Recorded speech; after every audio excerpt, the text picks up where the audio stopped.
We know that the police state oftentimes brings their presence to intimidate those in the exercise of First Amendment rights. Even with the Stop Cop City movement, they would wear the baklavas, the full skull face mask. Right. They would show up at people's at events and just kind of post up with the big military vans and those kind of things to suppress the exercise of First Amendment rights. But I'm not sure if there has ever been such a deliberately concerted effort to criminalize so many aspects of movement. So I fear that it is not the last time. I fear that this is essentially a test run. I know that in the state of Georgia, generally speaking, where it hasn't been used for against movement per se, we have generally seen a expansive use of the RICO statute across the state of Georgia.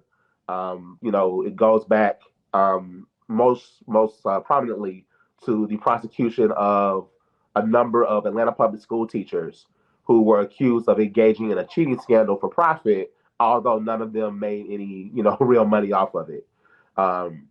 We most recently heard, well, not most recently, the next big use was when it was brought against, rapper Young Thug and his label, and the accusation that it's not a label, it's a gang. And, in order to bring in, a lot of evidence that otherwise is not admissible in court, they crafted an indictment that allowed them to tell a larger narrative of badness as opposed to an actual narrative of guilt.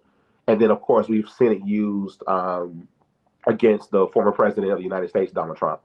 So I think what we can see is that because of the diversity of tactics, that it really is, or it's something they desire to be, a really flexible tool in the hands of prosecutors and state agents in general, who see movement or anything as something that they just want to attack.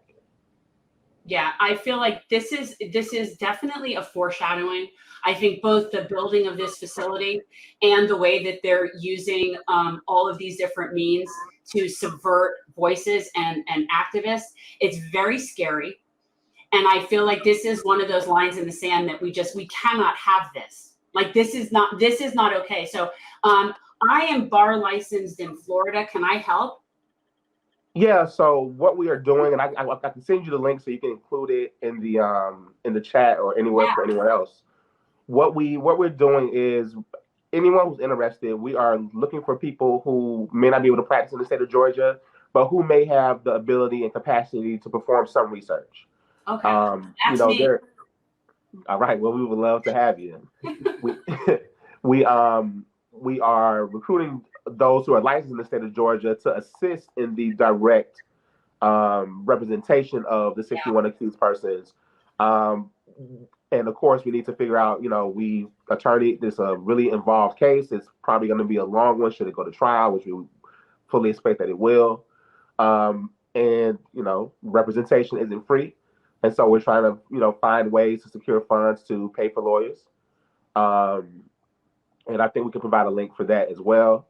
Yeah, please. And I was going to ask you if and I don't know anything about the Georgia State Bar, but I know that some bars, like when I was in Texas, there were different funds and different things that sometimes different groups would be able to tap into, and also to be able to get volunteers through the Bar Association. I don't know if that's something that Georgia has anything like that. Yes, I know that we do have, like most states, an ability for outside foreign attorneys to pro hac vice in and work collaboratively with local counsel, which is a possibility that we are aware of. Essentially, at this point in time, we are not we're not taking anything off the table. We are, availing ourselves to any and every opportunity to assess those who can help in a legal fight.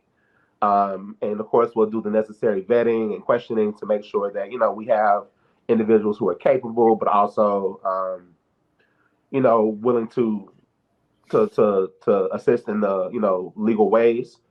And we're really just kind of not necessarily in the planning stages, but definitely in the formulation of intentions and making sure that we move deliberately because we know that the opponent is doing so as well.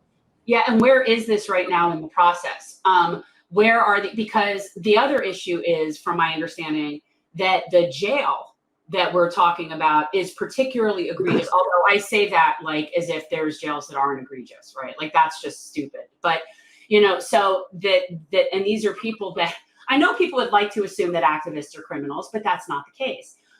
So like, where are they right now in the process in terms of their rights being taken from them?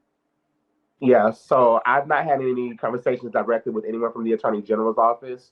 I do understand that, you know, he may be reaching out to current representatives of those who have been indicted.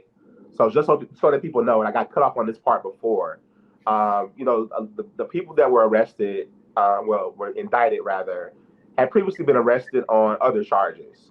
And so essentially what we see is that those charges, the ones that are like extremely lesser, such as, I think there are a few that have criminal trespass or property damage charges. Right. Those are used as predicate facts that support the underlying RICO allegation. Yeah. And you have others that had previously been charged with money laundering or domestic terrorism. And we see that those persons have been included in the indictment as well with substantive charges. But what we're seeing is that people who have been previously arrested are being indicted for the activity that they were accused of before, in addition to the RICO charge. Okay. So where we are is understanding that the AG is reaching out to perhaps negotiate bonds.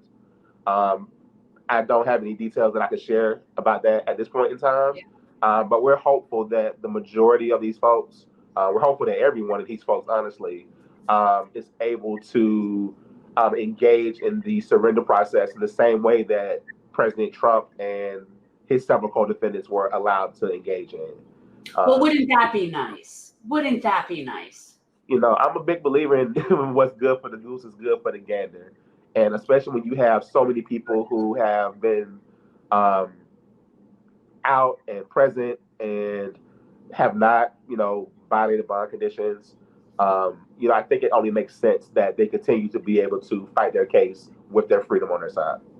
I think it's really interesting to be very clear. From my understanding, the only person that has been killed in this entire thing was one of the activists, and it's Tortuga, Manuel Paez.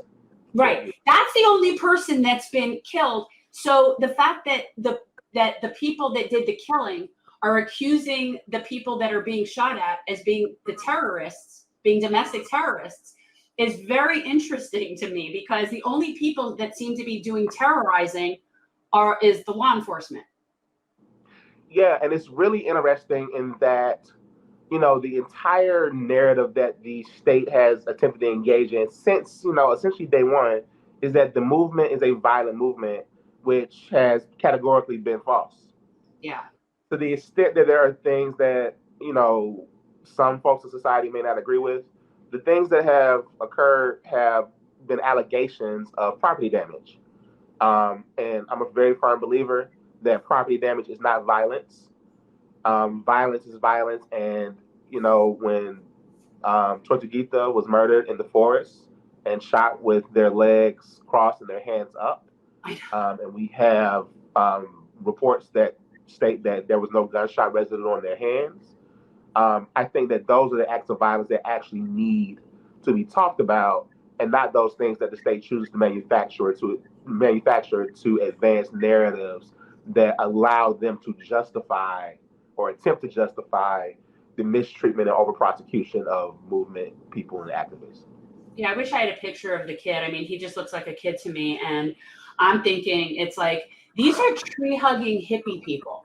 These are people that are trying to save the forest. No, they're Antifa. And I could almost cry. And the fact that this kid, and to me he's a kid, I'm sorry, but the fact that the propaganda is just so but all you have to do is look at the autopsy report on what happened to him, and it is extremely clear that he was executed. Yeah. And I don't like is there anybody even talking about any sort of prosecution for that, or is that just order of doing business? I've not heard anything of the ilk suggesting that those persons who killed Tortuguita will be held legally accountable. And based on all the narrative things that we've heard, everything suggests that the state is going about this in a manner that suggests that it was a justified killing, which I categorically disagree with. And that's putting it extremely politely. Because, his legs were crossed and his hands were up. Well, She's yeah. I think the big problem here, of course, is that the elected officials, and this is where the whole dichotomy between, red and blue politics just completely gets exposed for the hypocrisy that it is. Because when push comes to shove, when it ultimately comes down to capital, that's when you know that they're two sides of the same bird. And in this case, the Democratic Party is dominant in Atlanta. Dominant. And so the idea that the mayor, the congressional representatives, and the 2 U.S. senators have decided to basically go the way of Governor Kemp, you cannot distinguish between any of them. Tells me all I need to know about where this country is right now and where the distractions lie and where the real issues matter. Because we do not have, as Jen, as you've often said, the fact that we have a for-profit corrections system in this country is tantamount to why there is a cop city. It isn't about protecting anybody. It's no different than the military-industrial complex on the domestic side. There is a lot of money to be had, and they're going to keep doing what they're doing because the people of this country are like they're asleep at the wheel. Thanks for watching. If you want to support our mission to transform politics into service, please like this video, subscribe, follow us on social media, and consider joining our Patreon, where you'll get early access to our interviews as well as other exclusive content. Links are in the description. Peace out.